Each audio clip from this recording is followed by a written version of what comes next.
الرحمن الرحيم الحمد لله الذي نور قلوبنا ببلاء الحسين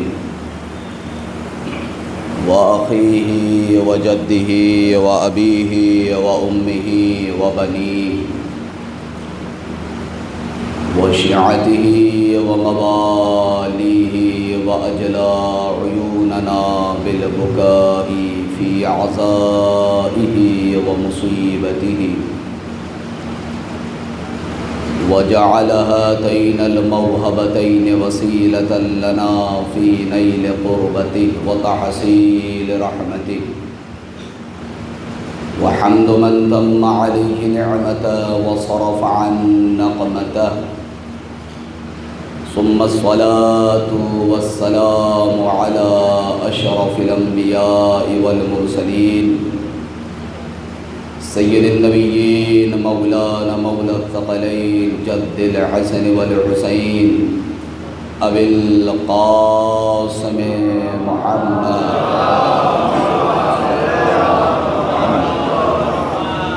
وآله الطيبين الطاهرين المعصومين المظلومين ولعنة الله على أعدائهم أجمعين من يومنا هذا إلى قيام يوم الدين أما بعد فقد قال الله تعالى وتبارك في القرآن الحكيم وهو أصدق الصادقين وقوله الحق بسم الله الرحمن الرحيم وأنذر عشيرتك الأقربين واخفض جناحك لمن اتبعك من المؤمنين فإن أصاب فقل إني بريء مما تعملون وتوكل على العزيز الرحيم صلوات على محمد عظمت شہداء کربلا و سرکار سید الشہداء پر اس سے بھی بلند ترین صلوات عرض کرے محمد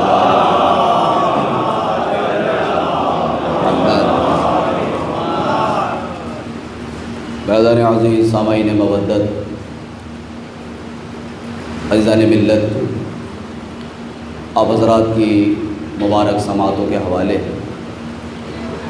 موضوع گفتگو آپ کے اذہان عالیہ میں موجود ہوگا عشیرہ تا عاشور، یعنی عشیرہ سے عاشور تک، اور اس ذیل میں ارکان تشیع کے طور پر میں پہلے رکن کی تشریح کرتے ہوئے کل کی گفتگو تمام ہوئی۔ ارکان تشیع میں نے ذکر کیا کہ پہلا رکن بعثت، رکن دوم غدیر اور رکن سوم عاشورہ۔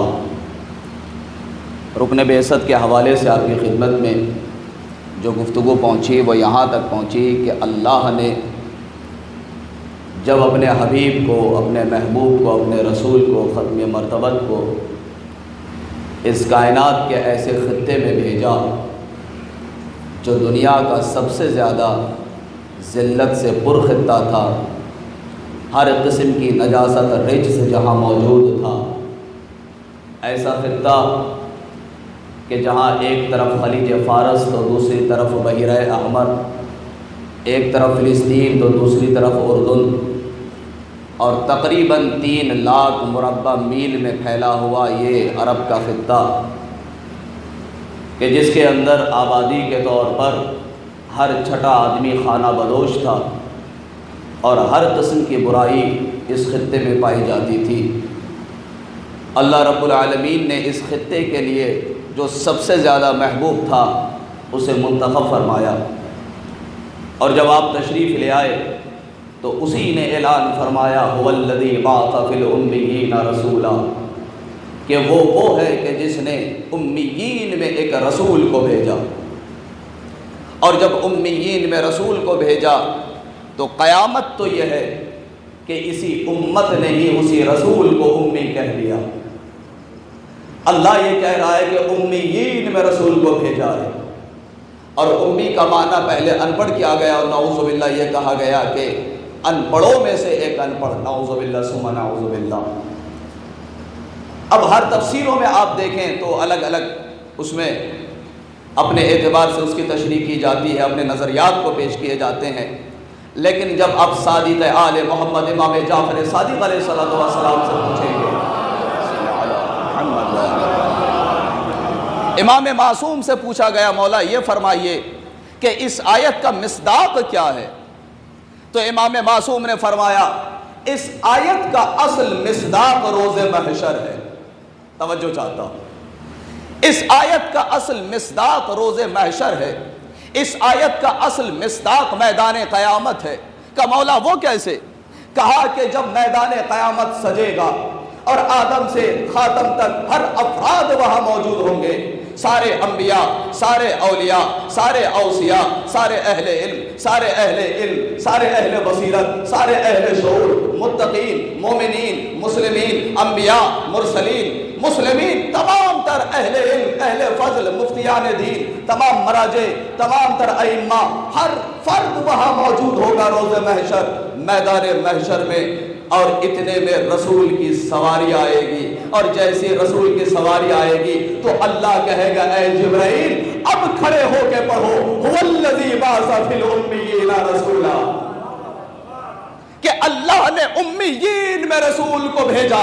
اب سمجھ میں آیا یہ امی رسول نہیں ہے بلکہ رسول کے سامنے کائنات کا ہر فرد امی ہے۔ ایک صلوات عرض کرتے پہلے محمد و آل محمد پر۔ اب غور کرے دیکھیے تمہیدی مراحل، کل تک گفتگو ہو گئی اور تمہیدی مرحلے کو ہم نے طے کیا ہے، اور اصل عشرے کا جو اصل اہم موضوع ہے وہ آپ کی خدمت میں جو قلب عشرہ ہے وہ بیان کر رہا ہوں۔ ایک طرف یہ کہا گیا کہ امی رسول ہے، اور امام یہ فرماتے ہیں کہ امی رسول نہیں ہے بلکہ امی جین میں بھیجا گیا ہے۔ اور جب یہ پوچھا کہ وہ امیین کون ہے تو امام فرماتے ہیں کہ اس نبی کے سامنے چاہے کتنا ہی بڑا اہل علم ہو اور اہل عقل ہو، اہل خرد ہو، اہل بصیرت ہو، کائنات کا ہر فرد بشر اس رسول کے سامنے امی ہے، امی کی حیثیت رکھتے ہیں۔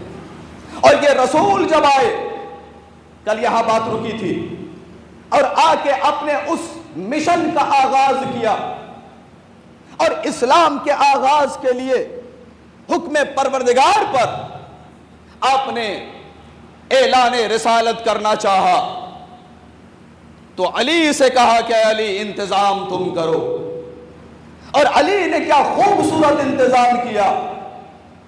کل بات یہ ایک جملہ کل آپ نے ہم سے سنا ہے کہ رسول کی وجہ سے برکت ہوئی، مگر رسول کی برکت پر یقین کس کو تھا؟ آج ایک جملہ اور کہنا چاہوں گا ابتدا میں، چھوٹا سا ایک پروگرام بھی آپ نہیں کرتے کہ اس پروگرام کے انتظامات آپ کسی بچے کے حوالے کر دیں، کبھی نہیں ہوتا۔ ایک چھوٹی سی مجلس آپ نہیں کرتے کہ ایک چھوٹے سے بچے کو پکڑ لیں، اور وہ بھی 10 سال کی عمر ہے علی کی، ایک چھوٹے سے بچے کو آپ ایک چھوٹے سے چھوٹے پروگرام کی ذمہ داری آپ نہیں دیتے، اس لیے کہ یہ بچہ ہے، اور رسول نے 10 برس علی کی عمر ہے، اس عمر میں علی کو انتظام کے لیے کہا۔ ارے یہ کھانے کا انتظام نہیں ہے، یہ اسلام کا انتظام ہے۔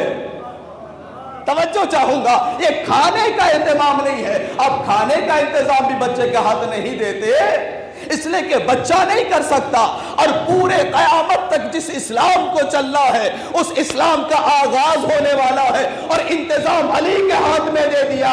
تو ایک طرف یہ جملہ تھا کہ رسول کی ذات پر علی کو بھروسہ تھا، آج دوسرا جملہ ہے علی کی ذات پر رسول کو بھی کتنا بھروسہ تھا، علی کی ذات پر رسول کو کتنا بھروسہ تھا۔ اگر بھروسہ نہ ہوتا تو کبھی 10 برس کے علی کو رسول اتنی بڑی ذمہ داری نہ دیتے۔ اور جب اعلان رسالت کرنا چاہا تو ابو لہب جیسے اٹھے اور کہا کہ چلو چلو، اور جو روایتی طور پر آپ سنتے رہتے آپ کے اذہان میں موجود ہے، اسے کنارہ کرتے ہوئے چلو چلو، اور جانے لگے۔ جب تیسرے دن ابو طالب نے یہ حال دیکھا تو اب ابو طالب نے اپنے تلوار کے دستے پہ ہاتھ رکھا اور ابو لہب کے گریباں پہ ہاتھ رکھا، کہ میں یہ نہیں کہتا کہ مان کے جا، یہ کہوں گا کہ سن کے جا۔ یعنی لا اکراہ فی الدین جو قرآن کہتا ہے ابو طالب نے پہلے عمل کر کے دکھایا، اور جب ابو طالب نے کہہ دیا تو اس کے بعد اپنے بھتیجے کی طرف مڑے اور مڑ کے کہا میرے بھتیجے محمد جو کہنا چاہتے ہو کھڑے ہو جاؤ اور کہو۔ اس کا مطلب یہ ہے دین اسلام کا آغاز ابھی ہو رہا ہے ابو طالب کے سائے میں، ابو طالب کے سائے میں دین اسلام کی ابتدا ہوئی، دین اسلام کا آغاز ہوا، اور یہ کام ابو طالب خود نہیں کر رہے تھے بلکہ اللہ نے ابو طالب کو ذمہ داری دی تھی۔ توجہ چاہتا ہوں، اور دلیل کے طور پہ میں قرآن پڑھوں گا، سورۃ الانعام اور آیت نمبر ہے 89 اور ارشاد ہوتا ہے بسم اللہ الرحمن الرحیم اولئک الذین آتیناہم الکتاب والحکم والنبوہ فإن یکفر بہا ہؤلاء فقد وکلنا بہا قوما لیسوا بہا بکافرین۔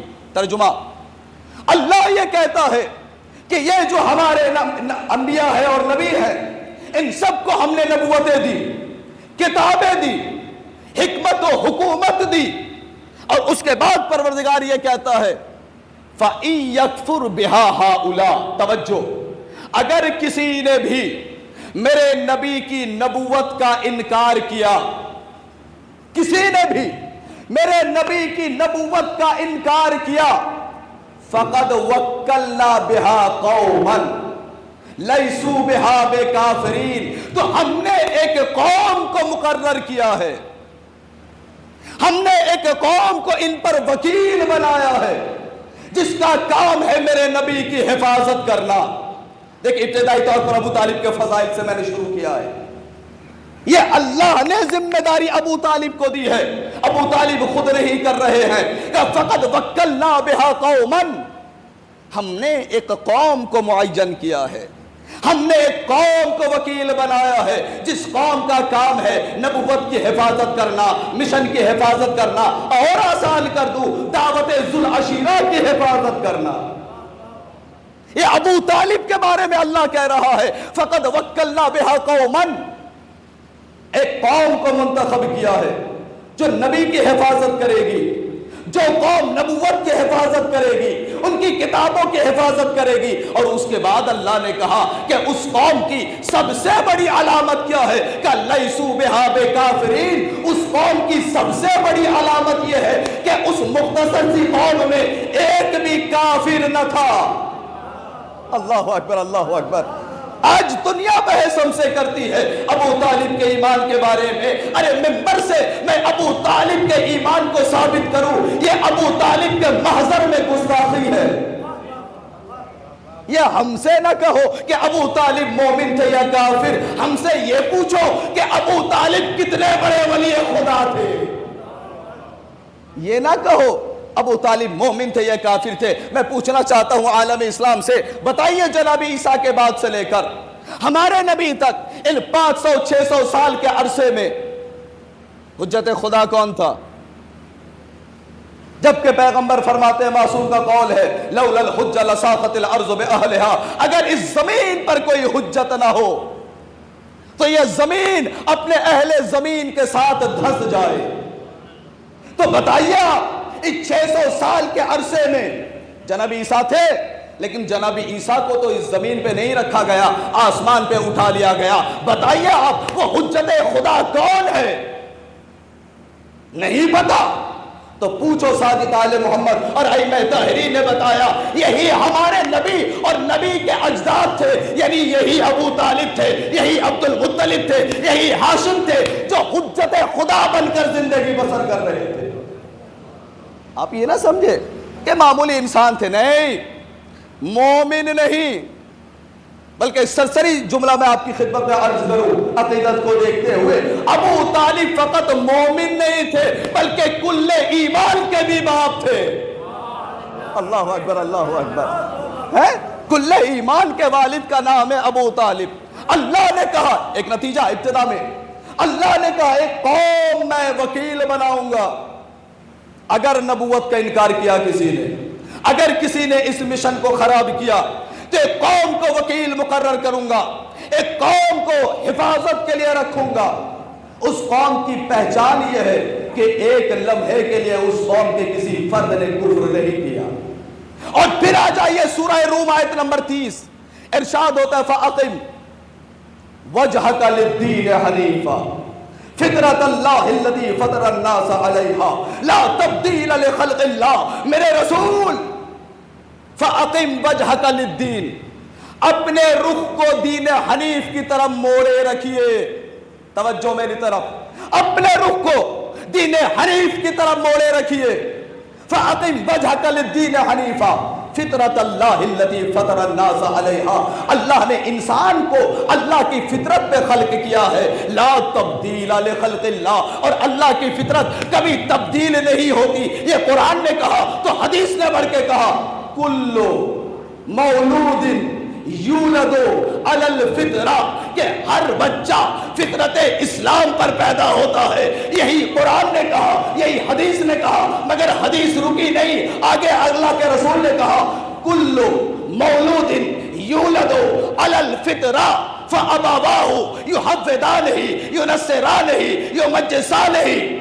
ہر بچہ، رسول فرماتے ہیں ہر بچہ دین اسلام کی فطرت پر پیدا ہوتا ہے، لیکن یہ اس کے والدین ہیں، یہ اس کے پالنے والے ہیں جو اس کو یہودی بنا دیتے ہیں، مجوسی بنا دیتے ہیں، عیسائی بنا دیتے ہیں۔ توجہ چاہوں گا، اس کا مطلب یہ ہے کہ ہر بچہ فطرت اسلام پر پیدا ہو رہا ہے۔ یہ اس کے پالنے والے ہیں، یہ اس کے پرورش کرنے والے ہیں۔ یہودی بنا دیتے ہیں، مجوسی بنا دیتے ہیں، عیسائی بنا دیتے ہیں، ہندو بنا دیتے ہیں، سکھ بنا دیتے ہیں، بدھسٹ بنا دیتے ہیں، جینی بنا دیتے ہیں۔ اس کا مطلب یہ ہے کہ پالنے والے اپنے مذہب کی پرورش اس بچے کے ساتھ ساتھ کرتا ہے۔ توجہ، اس کا مطلب نتیجہ لیجئے، تو حدیث نے یہ نہیں کہا کہ جو بچے کا مذہب وہی پالنے والے کا مذہب۔ بیداری کے ساتھ، جو بچے کا مذہب وہی پالنے والے کا مذہب، یہ حدیث نے نہیں کہا، بلکہ حدیث نے کہا جو پالنے والے کا مذہب وہی بچے کا مذہب، جو پالنے والے کا مذہب وہی بچے کا مذہب۔ ارے شیعو جھوم جاؤ، رسول کو پالا ابو طالب نے، ہائے ہائے ہائے ہائے، رسول کو پالا ابو طالب نے اور علی کو پالا رسول نے۔ تو نتیجہ تو آ گیا نا، جو پالنے والے کا مذہب وہی بچے کا مذہب، رسول کو پالا ابو طالب نے اور علی کو پالا رسول نے۔ اس کا مطلب یہ ہے جو ابو طالب کا مذہب وہی رسول کا مذہب، جو رسول کا مذہب وہی علی کا مذہب۔ صلوات عرض کرے محمد و آل محمد۔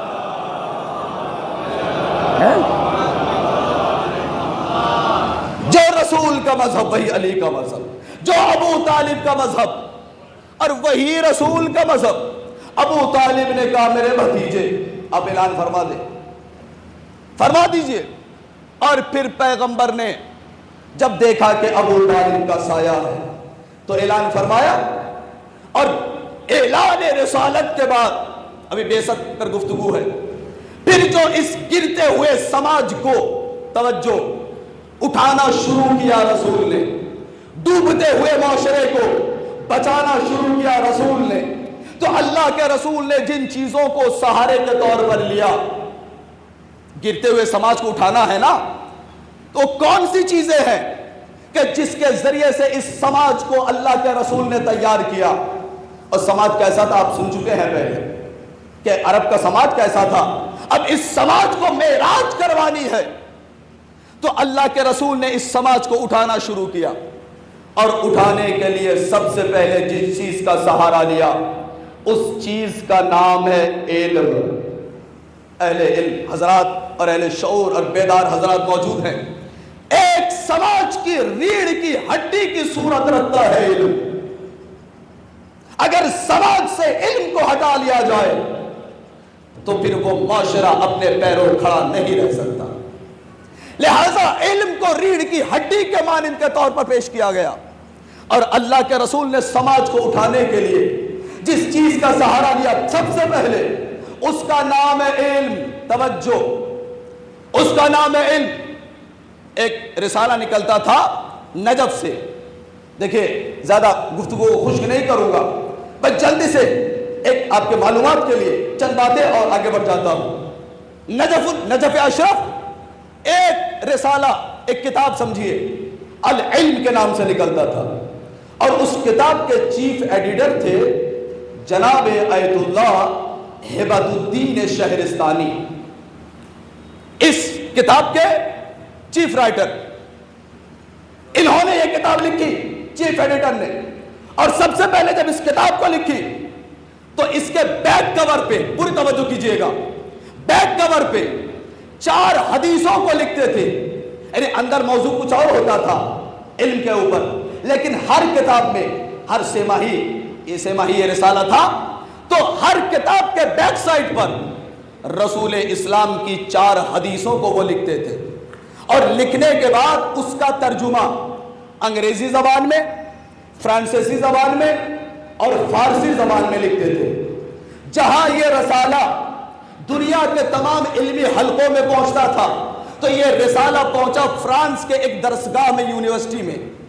جوانوں سنیں, اور جب یہ رسالہ پہنچا تو وہاں کا ایک بہت بڑا دانشور اور پروفیسر, اس نے دیکھا, اس کو اور پڑھنا شروع کیا, اور جب آخری پیج پہ دیکھا تو دیکھا چند باتیں لکھی ہوئی ہیں. غیر مسلم تھا, مسلمان نہیں تھا. اس نے دیکھا کہ رسول کی 4 حدیثیں لکھی ہوئی ہیں. پہلی حدیث, توجہ کیجئے گا, پہلی حدیث اس میں یہ لکھی تھی, طلب العلم فریضۃ علی کل مسلم و مسلمہ. نقش کیجئے دل کے اوپر. دوسری حدیث, اطلب العلم ولو بالسین. تیسری حدیث, اطلب العلم من المہد الی اللحد. چوتھی حدیث, اطلب العلم ولو کان من اہل النفاق. یہ 4 حدیثیں لکھتے تھے, اور اس کا ترجمہ فرانسی زبان میں, انگریزی زبان میں اور فارسی زبان میں. یہ فرانس کا رہنے والا دانشور جب اس نے دیکھا اور اس کو پڑھا, پہلی حدیث طلب العلم فریضۃ علی کل مسلم و مسلمہ, علم حاصل کرنا ہر مرد و زن مسلمان کے اوپر واجب ہے. دوسری حدیث اطلب العلم ولو بالسین, علم حاصل کرو چاہے چین کا سفر کرنا پڑ جائے. تیسری حدیث اطلب العلم من المہد الی اللحد, علم حاصل کرو آغوش مادر سے لے کر لحد قبر تک. اور چوتھی حدیث تو قیامت ہے. چوتھی حدیث رسول کی, اطلب العلم ولو کان من اہل النفاق, علم حاصل کرو چاہے منافق سے ملے. علم حاصل کرو چاہے کافر سے ملے, علم حاصل کرو چاہے مشرک سے ملے. وہ پڑھتا ہے اور پڑھنے کے بعد تعجب کرتا ہے. اور ایک مرتبہ اس نے ایڈریس کو دیکھا اور فرانس سے نجف کا سفر کیا, اور نجف کی گلیوں میں آ کے پوچھا کہ اس رسالے کا چیف ایڈیٹر کون ہے. بتایا گیا فلاں گلی میں فلاں آفس ہے. آ گئے آیت اللہ ہبت الدین شہرستانی کے پاس, اور آ کے کہا آغا کیا اس کتاب کے مؤلف آپ ہیں؟ کہا جی ہاں میں ہوں. کہا میں فرانس سے سفر کے آیا ہوں, کیا اس میں کچھ میں نے غلط لکھ دیا؟ کہا نہیں غلط نہیں, یہ پیچھے جو 4 باتیں لکھی ہیں میں پوچھنا یہ چاہتا ہوں کیا واقعی آپ کے رسول کا یہ قول ہے؟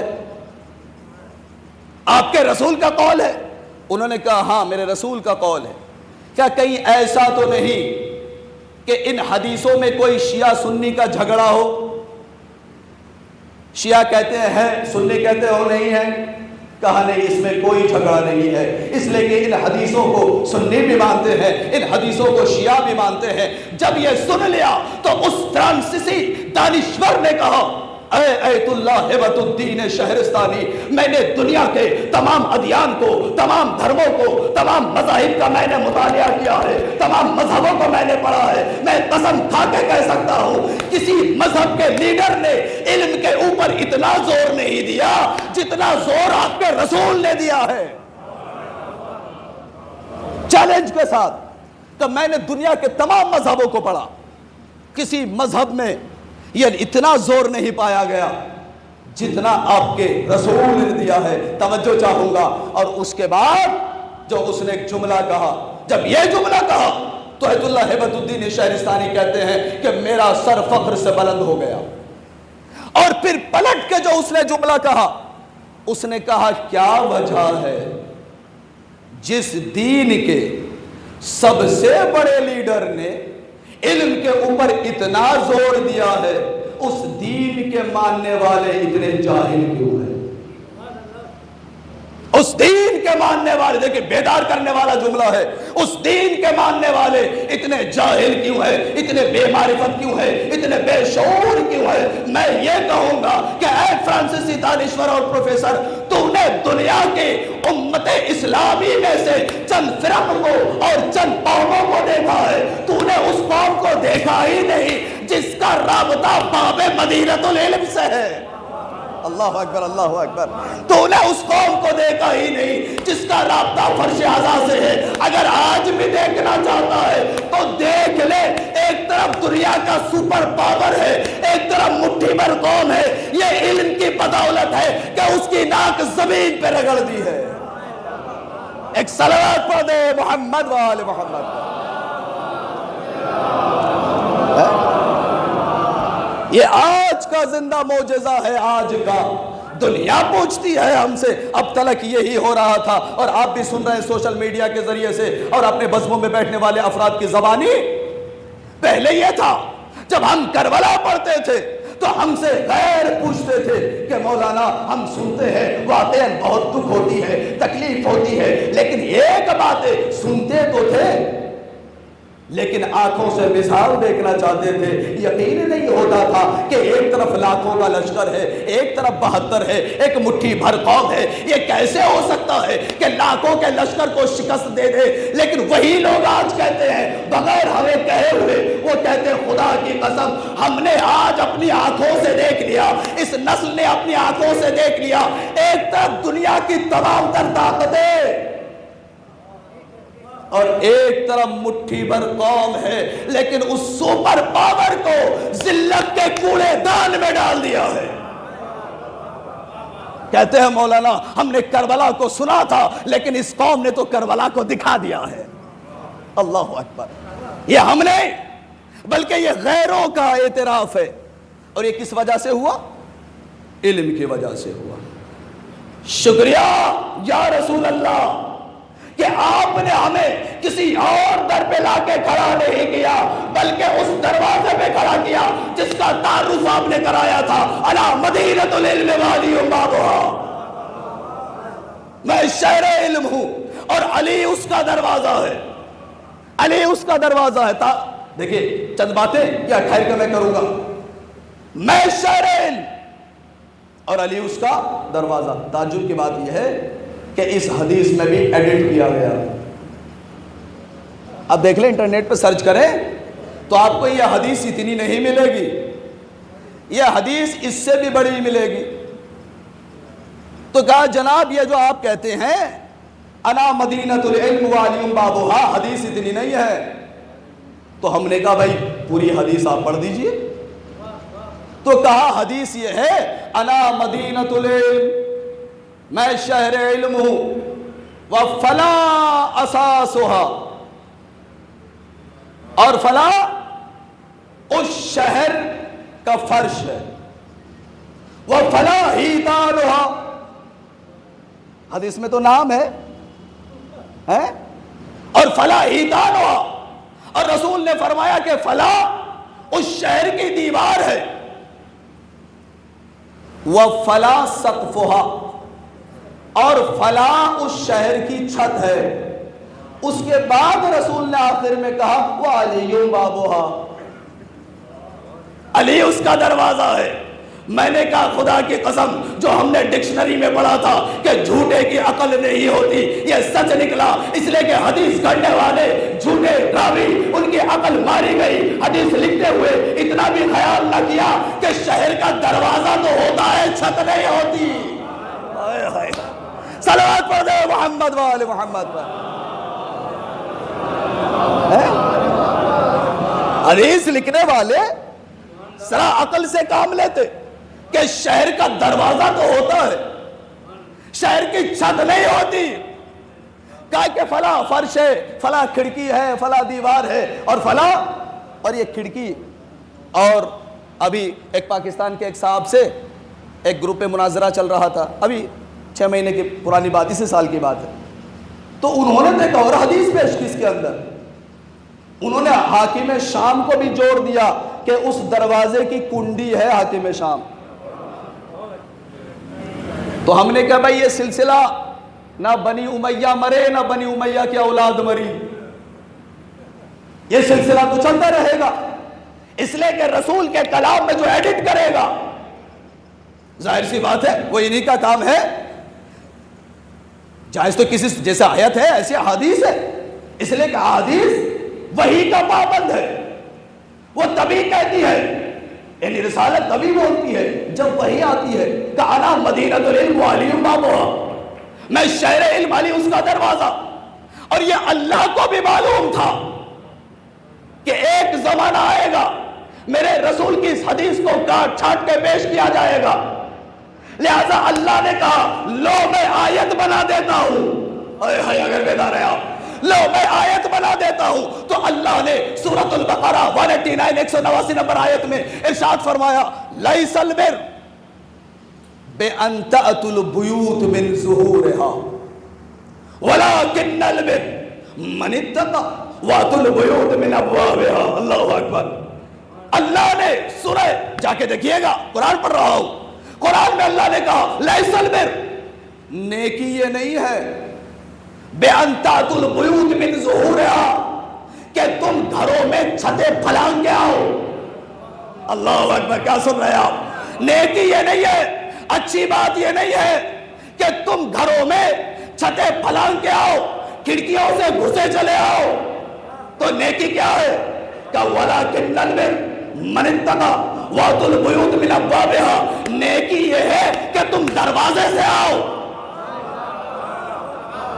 نیکی یہ ہے کہ تم دروازے سے آؤ. میں مثال دوں، آپ کا ایک دوست روزانہ آتا ہے، آپ کے بیٹھک تک محدود، اور شریف گھرانے کی علامت یہ ہے کہ نامحرموں کی انٹری بیٹھک تک ہوتی ہے.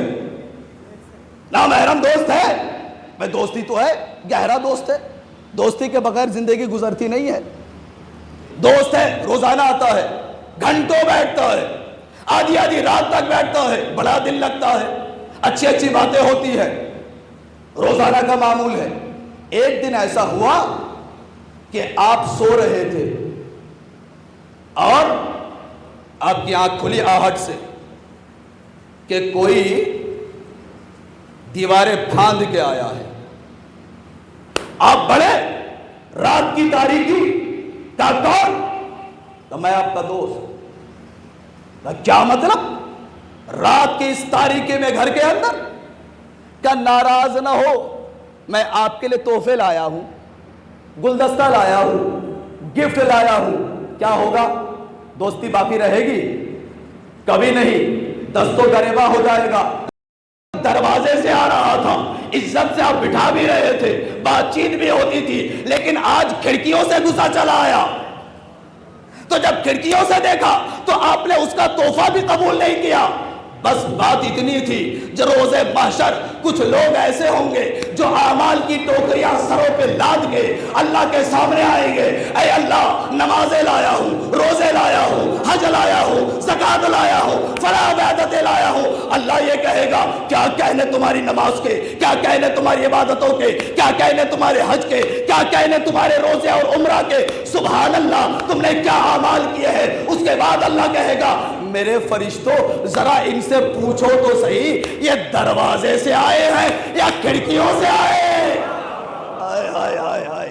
اور دروازہ ہے علی. ارے ان سے پوچھو یہ دروازے سے آئے ہیں یا چھتیں پھلانگ کے آئے ہیں، دیواریں پھاند کے آئے ہیں، کھڑکیوں سے گزرے چلے آئے ہیں. جب معلوم ہوگا کہ دروازے سے نہیں آئے تو اللہ خود کہے گا ان کی ساری عبادتیں بوجھ بنا کر انہی کے پشت پہ ڈال دو. ایک صلوات پڑھ دے محمد و آل محمد.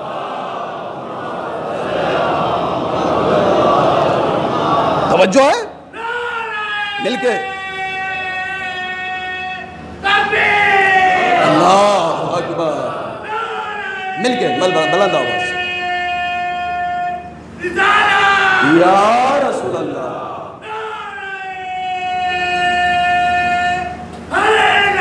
یا علی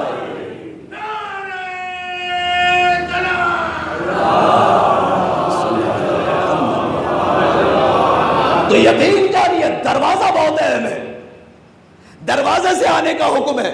نیکی نیکی تب تک ہے جب تک انسان دروازے سے داخل ہو رہا ہے. جہاں دروازہ چھوڑا اعمال کی بھیڑ اسی کے گلے میں لٹکا دیا جائے گا. اعمال ختم ہے, حبس کر لیے جائیں گے, بلکہ الٹا ہو جائے گا. اعمال ہی بوجھ بنا کر اسی کے پشت پہ ڈال دیا جائے گا. اگر دروازے سے داخل ہوئے تو تھوڑے اعمال بھی زیادہ نظر آئیں گے, اور اگر دروازے سے نہیں آئے تو زیادہ اعمال بھی بر توجہ. تو دروازہ بڑا اہم ہے. حضرت موسیٰ کا زمانہ, جا رہے کوہ طور پہ, بات کرنی ہے اللہ سے. راستے میں دیکھا پہاڑ کے کنارے ایک بڑا بزرگ عبادت گزار, موضوع سے متصل گفتگو, بیٹھا ہوا ہے اور ہاتھوں کو اٹھا کے لمبی لمبی دعائیں کر رہا ہے. جناب موسیٰ نے دیکھا, بہت متاثر ہوئے, اور دیکھنے کے بعد کہا آپ کب سے ہیں یہاں؟ ایک نبی ہے لیکن متوجہ بھی نہیں ہو رہا ہے. کہا تقریباً 100 سال ہو گئے, نہ سلام نہ دعا نہ خیر نہ عافیت. کہا 100 سال ہو گئے. پھر اپنی دعاؤں میں لگ گیا. اس کے راز و نیاز کو دیکھا تو جناب موسیٰ بہت متاثر ہوئے, اور یہاں سے گئے جناب موسیٰ کوہ طور پہ. اللہ سے راز و نیاز کے بعد واپسی پہ پوچھا, پروردگار وہ جو اتنا بڑا عابد تھا, کتنی لمبی لمبی دعائیں راز و نیاز, یقیناً اس کی دعا ضرور قبول ہوتی ہوگی. تو اللہ نے کہا کون؟ کہا وہ جو پہاڑ کے کنارے 100 سال سے دعائیں مانگ رہا ہے. کہا اس کی دعا, اب میں جملہ عرض کرتا ہوں جو متن میں موجود ہے, حتی یسقطع یدا وینقطع لسانا. اے موسیٰ نبی سنو, اے کریم اللہ سنو, تم اس کی دعا کی قبولیت کی بات کرتے ہو, دعا مانگتے مانگتے اس کے ہاتھ شل ہو جائے. اللہ اکبر, اللہ اکبر. اس کے ہاتھ شل ہو جائے اور اس کی زبان گنگ ہو جائے, اس کی دعا قبول نہیں ہوگی. موسیٰ نے کہا ارے انداز تو بڑا پیارا تھا, 100 سال سے عبادت کر رہا ہے, اس کی دعا قبول نہیں ہوگی تو بھلا کس کی دعا قبول ہوگی؟ پروردگار کیا وجہ ہے؟ کہا اس لیے کہ وہ میرے دروازے سے نہیں آیا. اللہ اکبر, اللہ اکبر. وہ میرے دروازے سے نہیں آیا. تو جناب موسیٰ نے پلٹ کے پوچھا, معلوم تو تھا یہ ہمیں بتانا تھا. تو کہا پروردگار تیرا دروازہ کیا ہے؟ کہا اے موسیٰ اس زمانے میں میرا دروازہ تم ہی تو ہو. اس کا مطلب یہ ہے ہر زمانے میں جو حجت ہوتا ہے وہ امت کا دروازہ ہوتا ہے. موسیٰ کے زمانے میں موسیٰ امت کا دروازہ, عیسیٰ کے زمانے میں عیسیٰ امت کا دروازہ, نوح کے زمانے میں نوح امت کا دروازہ, آدم کے زمانے میں آدم امت کا دروازہ, ابراہیم کے زمانے میں ابراہیم امت کا دروازہ. یعنی ہر زمانے میں ہر امت کے لیے اللہ نے ایک دروازہ بنایا ہے. ارے شکر کرو پروردگار کا, اس قوم کے لیے ایک دروازہ نہیں 14 دروازے کھولے ہیں. اللہم صلی علی, توجہ ہے آپ کی؟ اس امت کے لیے اللہ نے 14 دروازے کھولے ہیں, ایک دروازہ نہیں ہے. جس دروازے سے چاہو آ جاؤ. انا مدینۃ العلم والی بابوہا میں بات چاہیے تھی. دروازہ بڑا اہم ہے. آگئے حر عاملی مجلس پڑھ رہا ہے, علم کے اوپر ہی گفتگو ہے. ابھی علامہ حر عاملی مجلس خطاب فرما رہے ہیں ایسے, اور مجمع سامنے علی کے چاہنے والوں کا کچا کچ بھرا ہوا ہے. اور گفتگو کرتے ہوئے آگئے حر عاملی نے فرمایا کہ نبی کے پاس 12,000 مرتبہ جبرائیل آئے. 12,000 مرتبہ نبی کے پاس جبرائیل آئے. میں اختلاف دیگر روایت انہوں نے پڑھا کہ 12,000 مرتبہ رسول کے پاس جبرائیل آئے, لیکن مجمع تو علی کے چاہنے والوں کا تھا. ایک بزرگ اٹھا, عصا کا سہارا لیا اور کھڑے ہو کے کہا اے آغا جان, ہمیں یہ کیا آپ سنا رہے ہیں کہ حضور کے پاس کتنی دفعہ آئے, ہمیں یہ بتائیے کہ علی کے پاس جبرائیل کتنی دفعہ آئے. ایک مرتبہ آغا حر عاملی جیسی شخصیت وہ یہ کہتے ہیں کہ میں تو چکرا گیا. بھائی وحی کا تعلق رسول سے ہے، لہذا جبرائیل رسول کے پاس آتے ہیں. ہم ان کو کیا بتائیں کہ علی کے پاس کتنی دفعہ آئے؟ تو کہا میں نے ایک دفعہ مشکل کشا کے بارگاہ میں مناجات کی اپنے دلی ارادے سے، تو فوراً مشکل کشائی ہوئی اور ہم نے کہا کہ علی کے پاس 24,000 مرتبہ آئے. تو ایک مرتبہ مجمع تو فضائل سننا چاہتا ہے، اور فضائل سنا دو تو پھر ترکش و تیر لے کے نکل پڑتے ہیں کہ پڑھا آپ نے کہاں سے ہے. اگر حر عاملی کے ساتھ یہی ہوا. پہلے کہا کہ 12,000 مرتبہ رسول کے پاس آئے. کہا علی کے پاس کتنے دفعہ؟ تو آپ نے فرمایا علی کے پاس 24,000 مرتبہ. تو انہوں نے کہا کہ اچھا جناب یہ آپ نے کہاں سے پڑھا؟ کہ یہ تو رسول نے بتایا ہے. کہ رسول نے کیا بتایا؟ کہ رسول نے کہا انا مدینۃ العلم وعلی بابها، میں شہر علم ہوں، علی اس کا دروازہ ہے. اور یہ اصول ہے، جب آپ گھر کے اندر آئیں گے تو ایک دفعہ دروازے سے داخل ہوں گے، دوسری مرتبہ دروازے سے باہر جائیں گے. ارے اگر 12,000 مرتبہ جبرائیل رسول کے پاس آئے تو علی سے 24,000 بار ملاقات کی ہے. صلوات پڑھ دے محمد وآل محمد. توجہ کی ہے، دروازہ بڑا ہے. میں بات یہیں پہ رکی ہوئی تھی اور کتنی باتیں مسلسل ہوتی رہی. دروازے سے اگر آ گئے تو سب کچھ قبول ہے. الا مدینۃ العلم وعلی بابها، اور جو باب یہاں بتایا گیا کہ باب مدینت یعنی باب رسول علی ہے، تو ایسی ایک شخصیت کے بارے میں بھی، چونکہ موضوع نہیں ہے لیکن پھر بھی ذہن میں آ رہا ہے، ایک شخصیت کے بارے میں بھی یہی معصوم کا قول پایا جاتا ہے. عباس کا لقب ہے باب الحسین. لہذا جب آپ زیارت پہ جاتے ہیں تو سب سے پہلے بارگاہ ابو الفضل العباس میں سلام پیش کرتے ہیں، اور پھر اس کے بعد مولا حسین کے بارگاہ میں جاتے ہیں. کیوں؟ اس لیے کہ حد ادب یہ ہے کہ گھر میں کہیں اور سے نہ آیا جائے، دروازے سے داخل ہوا جائے. اور عباس ہے حسین کا دروازہ. شب جمعہ کے لیے روایت ملتی ہے کہ 70,000 فرشتے، توجہ، ارے اگر باپ کے پاس جبرائیل 24,000 مرتبہ آئے تو بیٹے کی بھی کچھ فضیلت تو ہونی چاہیے نا. روایت ہے کہ ہر شب جمعہ 70,000 فرشتے مولا حسین کی بارگاہ میں سلام پیش کرنے کے لیے آتے ہیں. اور عباس ہے حسین کا دروازہ. تو اگر 70,000 فرشتے حسین کی بارگاہ میں آتے ہیں تو سب سے پہلے عباس کو سلامی کر کے جاتے ہیں اور عباس کو خدا حافظ کہہ کے جاتے ہیں. اگر باپ ایسے ہیں تو بیٹے کی فضیلت بھی کچھ ہونی چاہیے. اور یہی عباس ہے، وقت تمام ہو رہا ہے. یہی عباس ہے.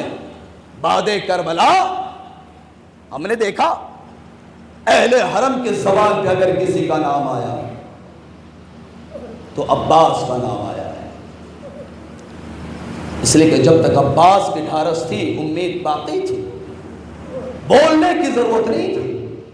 لیکن اس کے بعد جب بھی تماچے پڑے عباس، تازیانے لگے تو عباس، ردائیں چھینی گئیں تو عباس. عزادارو، یہ عباس صرف اہل حرم کے لیے ڈھارس نہیں ہے، اہل حرم کے لیے امید نہیں ہے.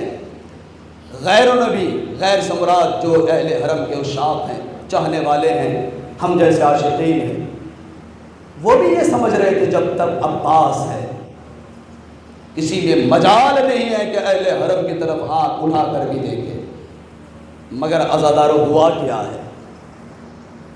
جب اہل حرم کو قید کر کے کربلا سے لے کے جانے لگے تو ایسی صورت میں جیسی کوفہ شہر میں داخلہ ہوا تو ایک مرتبہ اس کاروان کو شہر کے درمیان بازار میں روک دیا گیا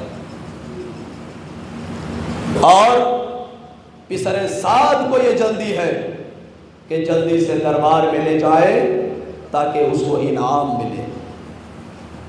لیکن جب ابن زیاد سے پوچھا گیا تو اس نے کہا ہمیں جلدی نہیں ہے۔ اس کی دو وجوہات کتاب میں ملی ہے۔ پہلی وجہ وہ ملعون یہ کہتا ہے کہ ناموس رسالت کو، نبی کی نواسیوں کو اتنی دیر تک کوفے کے بازار میں کھڑی رکھو کہ کوفے کا ہر اوباش مرد زینب و کلثوم کے کھلے سر کو دیکھ لے۔ اجرکم علی اللہ، کیا قیامت برپا ہو گئی۔ اور دوسری وجہ کتاب میں یہ ملی ہے، وہ ملعون یہ کہتا ہے ابھی ہمارا دربار سجا نہیں ہے، نامحرموں کو کرسی نشین کر دیا گیا ہے۔ زینب و کلثوم کو اس وقت لائیں گے جب نامحرموں کے سامنے دربار سج جائے اور کھلے سر زینب و کلثوم دربار میں آئے۔ عزادارو، جہاں پہ اس قافلے کو روکا گیا نا، ایک روایت کی طرف، واقعے کی طرف اشارہ، اور عبادت تمام ہو رہی ہے، مآل مجلس آنسو ہے، اور بس بیوی کو پرسہ پیش کیجئے۔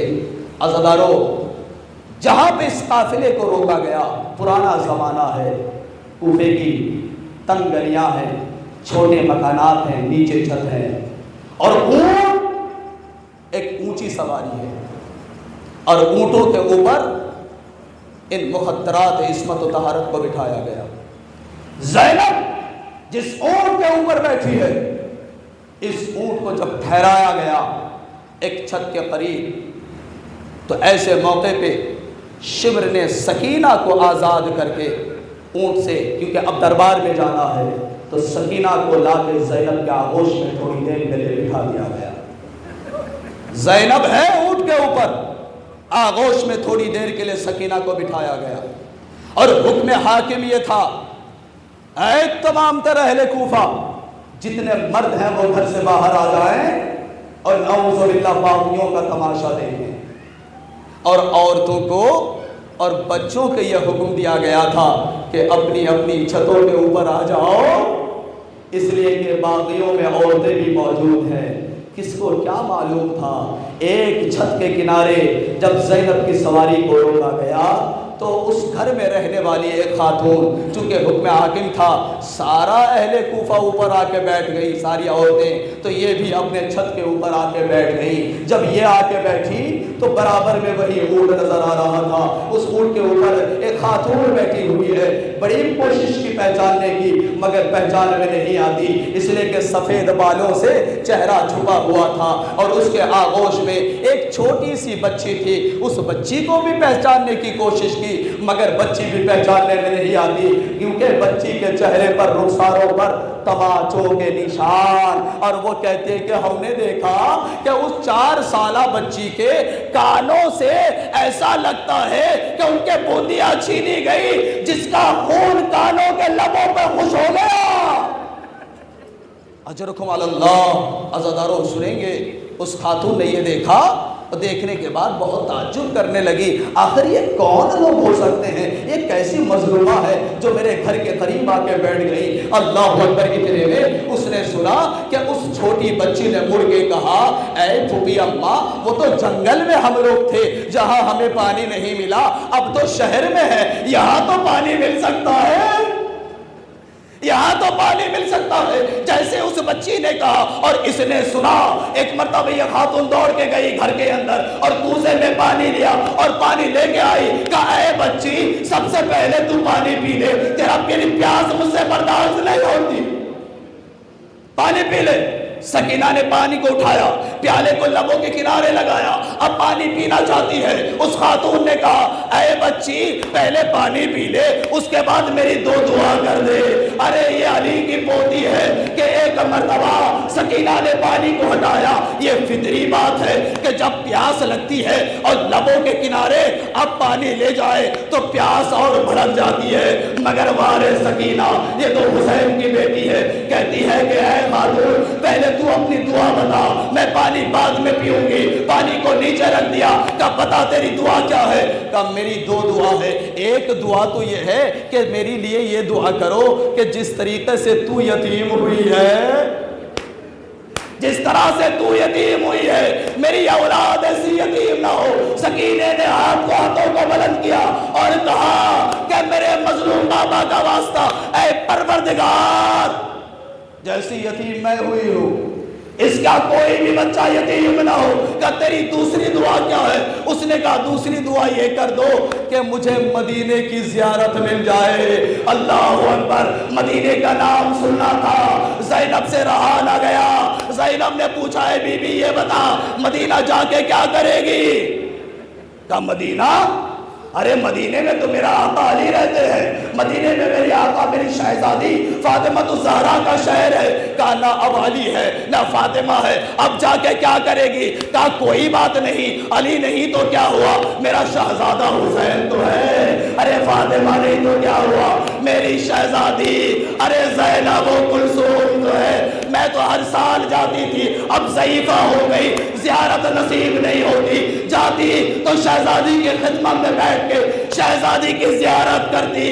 ارے نامحرموں سے بچا کے ایک مرتبہ زینب نے سفید بالوں کو ہٹایا، ارے ام حبیبہ ارے پہچان تیرے گھر پہ خود زینب چل کے آئی ہے، تجھے مدینہ جانے کی ضرورت نہیں ہے۔ ارے ام حبیبہ نے ماتم بعد میں کیا، سوال پہلے کیا، اے بی بی آپ کا یہ عالم کیوں ہے؟ ارے عباس کہاں ہے؟ عباس کہاں چلے گئے؟ کہا ام حبیبہ وہ دیکھ گھوڑے کی گردن میں عباس کا کٹا ہوا سر لٹک رہا ہے، وہ دیکھ حسین کا سر نور نیزہ پہ نظر آ رہا ہے۔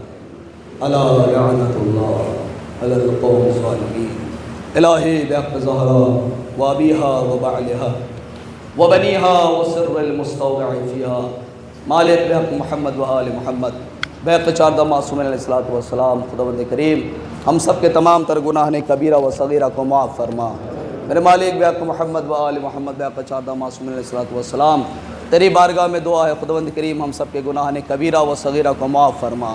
میرے مالک تیری بارگاہ میں دعا ہے، اس زمانے میں جو خصوصی دعا ہے اور وہ پروردگار یہی ہے کہ ملت ایران کی حفاظت فرما، تشیع کی حفاظت فرما، دشمن اسلام کو نیست و نابود ذلیل و خوار فرما۔ پروردگار رہبر معظم جدید کی حفاظت فرما۔